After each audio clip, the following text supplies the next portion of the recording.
Bismillahirrahmanirrahim. Assalamualaikum warahmatullahi wabarakatuh. Berjumpa kembali dengan channel Muslim Healthy Lifestyle. Pada kesempatan kali ini di bulan Ramadan, kita ingin membahas berbagai tema antara puasa dan kesehatan. Pada kesempatan kali ini kita akan coba membahas tentang berbuka puasa yang sehat sesuai dengan kebutuhan tubuh. Manusia senantiasa dalam kebaikan selama mereka menyegerakan berbuka. Hadis riwayat Ibnu Majah.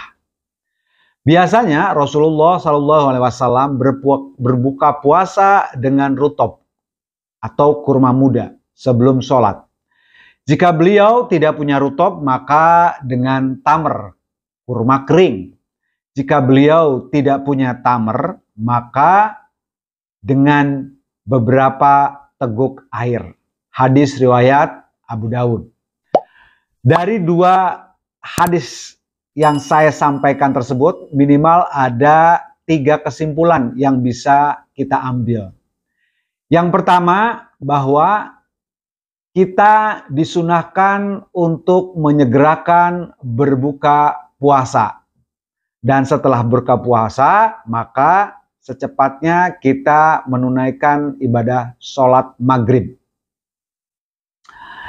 Yang kedua, itu adalah berbuka puasa itu boleh mengkonsumsi rutob atau kurma muda. Kalau kita tidak punya, boleh menggunakan kurma tamr atau kurma kering. Kalau tidak ada, ya boleh juga kita hanya menengguk beberapa tegukan saja dari air yang kita konsumsi.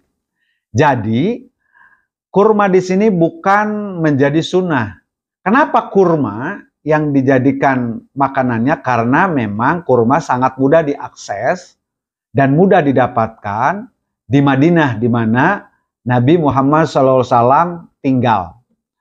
Yang ketiga, bahwa saya berpendapat ada bunyi slogan berbukalah dengan yang manis itu adalah bukan hadis. Itu adalah slogan yang disampaikan oleh perusahaan yang bergerak di bidang makanan dan minuman yang manis. Sehingga yang diharapkan pada berbuka puasa orang-orang mengkonsumsi makanan dan minuman yang mereka produksi. Kita coba melihat konteks umat Islam kekinian atau di era modern. Bagaimana umat Islam berbuka puasa. Kalau saya boleh berpendapat bahwa mayoritas umat Islam dalam berbuka puasanya tidak mengikuti petunjuk Rasulullah. Yaitu kalau kita lihat terutama di Indonesia, apalagi di Serang, Banten, ketika mau berbuka puasa, mereka mengumpulkan makanan dan minuman atau juga memborong makanan minuman yang mereka inginkan. Dilandasi oleh berdasarkan nafsu atau keinginan. Tidak berdasarkan kebutuhan atau need. Bahkan cenderungnya tidak terkendali atau dalam bahasa agama israf, cenderungnya berlebihan. Padahal yang kita tahu di bulan Ramadan itu yang kita harapkan adalah bulan pengendalian diri, latihan untuk kita mengendalikan diri kita dari berbagai macam hawa nafsu, terutama hawa nafsu ketika kita berbuka puasanya. Yang biasanya juga yang terjadi adalah pada bulan Ramadan, bukannya kita hemat, malah cenderung boros. Artinya apa saja yang kita inginkan, kita beli. Disebut juga pada wilayah lapar psikologis. Beli segala, pada akhirnya mubazir pada saat kita berbuka. Tidak semua makanan yang kita beli dapat kita konsumsi. Lalu bagaimana sebaiknya kita melakukan berbuka puasa yang minimal kita ingin coba mengikuti petunjuk dari Rasulullah SAW, dan bagaimana juga berbuka puasanya itu sesuai dengan kebutuhan tubuh. Artinya kita berbuka dalam upaya agar tubuh kita ternutrisi dengan baik dan sesuai dengan kebutuhan tubuh kita. Yang pertama, konsumsi air dan mineral. Karena kita tahu rata-rata ketika kita mengalami puasa, dry fasting atau puasa kering karena kita tidak makan, tidak minum, tentunya kita mengalami dehidrasi tingkat ringan ataupun sedang. Untuk itu, kita memasukkan air dan mineral ke tubuh kita. Saran kita atau rekomendasi kita, air yang kita konsumsi pada saat kita berbuka paling minimal 500 ml. Yang kedua, kita mengkonsumsi cuka apel sama garam Himalaya sekitar 300 sampai 500 ml. Gunanya untuk apa? Gunanya untuk menghidrasi tubuh kita supaya tidak terjadi dehidrasi. Kedua, defisit mineral di tubuh kita sehingga mineral yang keluar pada waktu puasa bisa dipenuhi kembali pada saat kita berbuka. Kedua, dalam mengkonsumsi kurma itu boleh rutop atau tamer. Ini pun ada beberapa riwayat yang menyatakan satu, mengkonsumsi beberapa atau kebiasaan Nabi kalau mengkonsumsi ganjil 1, 3, atau 5. Kalau saya boleh ambil kesimpulan dari hal tersebut, ini semangatnya adalah pembatasan karbohidrat. Sehingga konsumsi kurma kita tidak berlebihan. Sehingga tidak menaikkan gula darah kita secara spike atau secara lompat. Dengan begitu, tubuh kita akan merespon begitu kaget. Kan tadinya tidak makan apa-apa, ketika kita makan, tubuh kaget. Karena kebanyakan yang kita tahu umat Islam itu mengkonsumsi karbo dan gula. Sehingga terjadi hyperinsulinemia. Di sisi hyperglikemia, gula darah kita tinggi. Responnya hyperinsulinemia, insulinnya tinggi.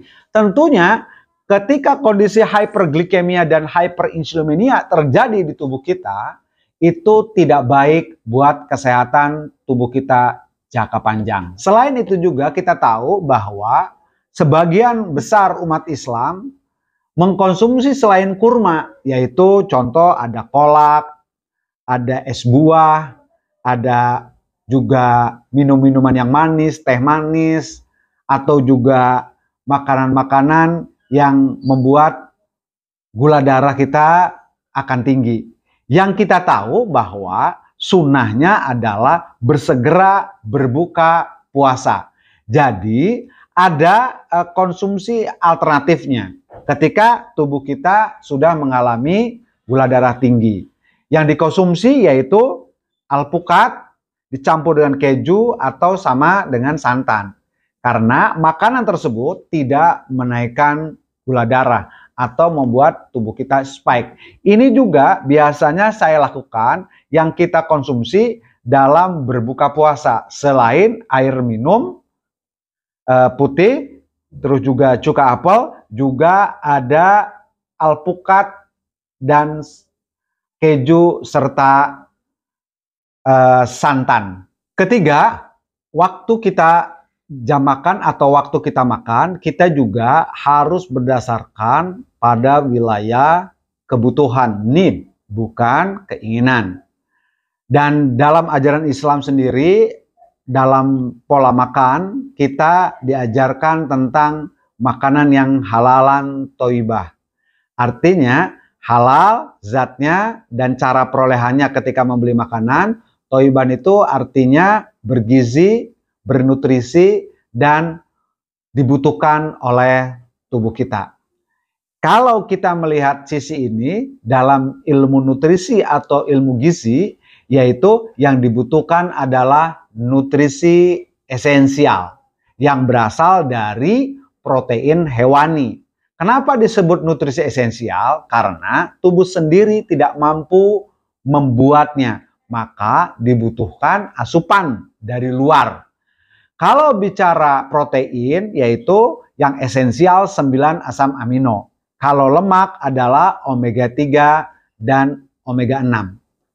Dan kebutuhan protein kita, harian kita, yaitu 1,2 sampai dengan 1,5 kali berat badan. Kalau kita ingin menaikkan massa otot kita, kebutuhan otot kita, kalau kita olahraga angkat beban, maka kebutuhan proteinnya adalah 2 gram kali berat badan. Insya Allah kalau kita memperhatikan ketiga hal tadi, ikhtiar sehat melalui puasa akan menjadi kenyataan. Kalau kita berbuka puasa tidak memperhatikan tiga hal tadi, maka ikhtiar puasa kita untuk menjadi sehat tentunya tidak akan mungkin tercapai. Dan hal yang penting juga, ketika kita makan harus betul-betul memperhatikan juga kualitas tidurnya. Jadi setelah kita makan bagus, tidurnya juga harus bagus, tidak begadang, sehingga diproses oleh tubuh kita menjadi optimal. Nah, kalau kita tidak tidurnya bagus, maka otomatis juga sangat berpengaruh kepada penyerapan nutrisi di tubuh kita. Dan mungkin esok harinya kita duga keras akan mengalami penurunan kualitas kesehatan atau sakit.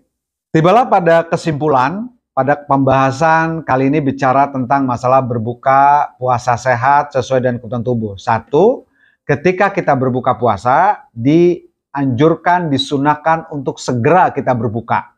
Jangan menunda-nunda. Dan itu tentunya sesuai dengan petunjuk Rasulullah. Yang kedua, kita mengkonsumsi, jangan sampai menaikkan gula darah kita atau terjadi hiperglikemia dan hyperinsulinemia. Tentunya buat jangka panjang itu tidak baik buat kesehatan tubuh kita. Karena ingat, kita berpuasa ikhtiar untuk sehat. Yang ketiga, ketika kita makan, maka konsumsilah, makanlah yang memang itu adalah nutrisi esensial buat tubuh kita. Karena nutrisi esensial ini baik buat kebutuhan tubuh kita. Dan nutrisi esensial ini yang paling baik adalah berasal dari protein hewani. Good food is medicine. Makanan yang baik adalah obat. Bad food need medicine. Makanan yang buruk kita tentunya membutuhkan obat. Stay relevant, stay ketosis, stay healthy. Salam pejuang MLS. Billahi taufik wal hidayah. Wassalamualaikum warahmatullahi wabarakatuh.